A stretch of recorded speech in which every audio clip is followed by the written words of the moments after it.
인터넷에 올라온 고민을 여러분과 함께 공감해보는 시간입니다. 손정혜 변호사님. 네, 한 며느리가 교통사고가 났습니다. 교통사고로 전치 3주의 진단을 받았는데요. 치료를 위해서 이제 병원에 입원해야 되는 상황이 발생을 아이고. 했고 시어머니에게 이 사실을 전했습니다. 제가 3주 정도 입원을 해야 됩니다. 이렇게 말씀을 드렸더니 남편과 애들 밥은 어떡하니? 집안일은 누가 하니? 라고 말씀을 하셨습니다. 이거 제가 유인경 평론가님 제가 잘못 들은 걸까요? 제 귀를 의심해야 되는 걸까요? 남편과 애들 밥은 집안일은 이게 이런 말이 돌아왔답니다.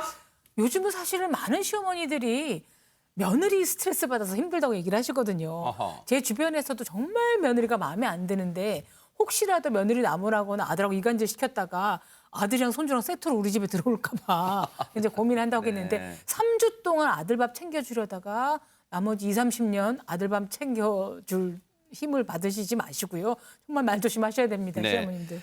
자, 여기까지는 손정혜 변호사님 시어머니도 아차! 아이고 그래 아가 아이고 네 저기 교통사고 당했다는데 내가 좀 잠깐 말 실수했구나 미안하다라고 했겠죠. 근데 진심으로 입원을 하지 말고 통원 치료를 하시라고 또 말씀을 하신 것이 택시를 타고 다니면서 통원 치료를 하면 어떻겠니? 라고 이야기를 하시고 요즘 나이롱 환자들이 많다. 진실되게 살면 복 받는다. 그러니까 이 지금 교통사고 나서 다친 며느리가 마치 좀 과장해서 이렇게 입원을 하는 것처럼 이야기를 하시다 보니 며느리는 울분, 억울함이 쌓였다라고 합니다. 아니 지금 나이롱 환자 요즘 많다. 나이롱 환자 취급받는데 아니 정확하게 어머니 저 지금 허리가 굉장히 많이 다쳤고 아니 좀 정확하게 자기 상황 말씀을 안 드린 거예요? 저 많이 아프다고도 이야기를 했겠죠. 진단서도 아마 말씀드렸을 겁니다. 그런데 어머니께서는 아프다고 생각하면 계속 아프다. 안 아프다고 생각하면 안 아픈 법이다. 이건 또 무슨 말인가요? 사람 진짜. 생각하기 나름이지 통원 치료하는 게 어떠니? 라고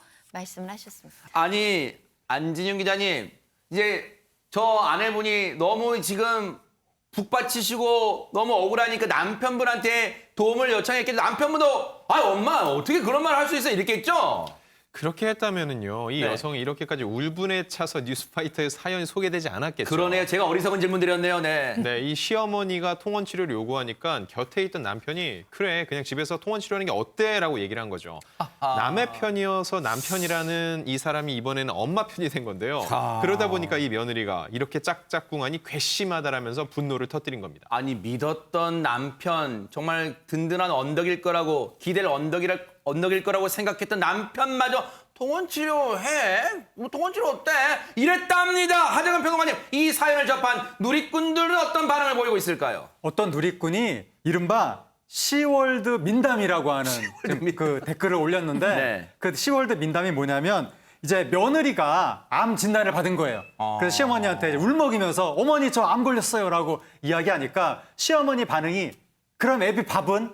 세상에. 바로 그 자식 아들 밥 챙기는 것부터 이야기하는 그러면서 그 누리꾼이 한 이야기가 며느리가 암 걸렸다는데도 밥 타령하는 그러한 뭐 시어머니라든가 시가족 분들도 있다. 그렇게 누리꾼이 이야기했습니다. 아이고 이제 그런 상황에 빗대어서까지 이런 댓글이 올라온 거예요. 또 다른 누리꾼들의 반응 좀 혹시 이 상황을 이해하는 분들은 없을까요? 안지윤 기자님? 눈 씻고 찾아봐도 없었고요. 아, 그래요? 일단 네. 기가 막혔던 것 같아요. 대충 이 감정적인 댓글들이 많았는데 네. 시어머니 너무하네. 남편이란 사람도 너무하다. 말문이 막힌다. 이런 말들이 많았는데 좀 더 이성적인 조언을 했던 분들은요. 그냥 입원을 해라. 교통사고는 후유증도 심하기 때문에 나중에 나이 먹으면 더 고생한다.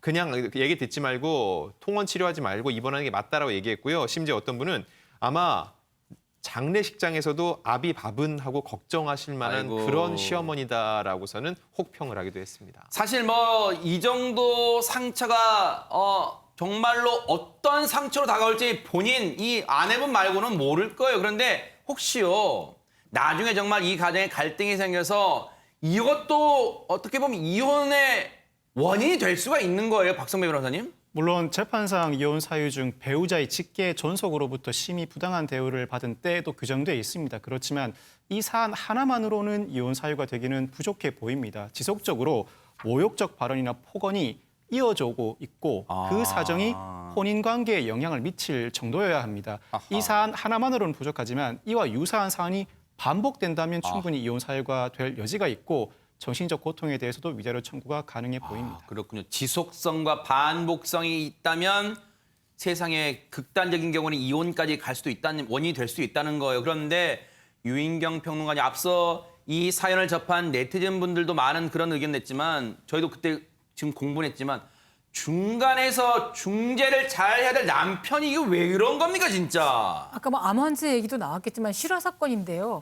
어떤 여성이 암에 걸렸다는 그 진단을 받고 수술 날짜를 잡게 됐답니다. 그래서 그 얘기를 했더니 시어머니가 아이고 제사 날 전에 제사 치른 다음에 수술 날짜 잡아라 하하. 라고 얘기를 한 걸 그대로 전했다는 거예요, 남편이. 네. 근데 제발 남편분들이 밥도 중요하고 제사도 중요하지만 아내에 대한 공감력을 꼭 키우셔야 그러니까요. 나중에 이혼이라든가 결혼이라든가 뭐 쫓겨나지 않기 때문에요. 말씀 한번 잘해주시고 이제 결혼을 해서 나오면 세대 분리가 됩니다.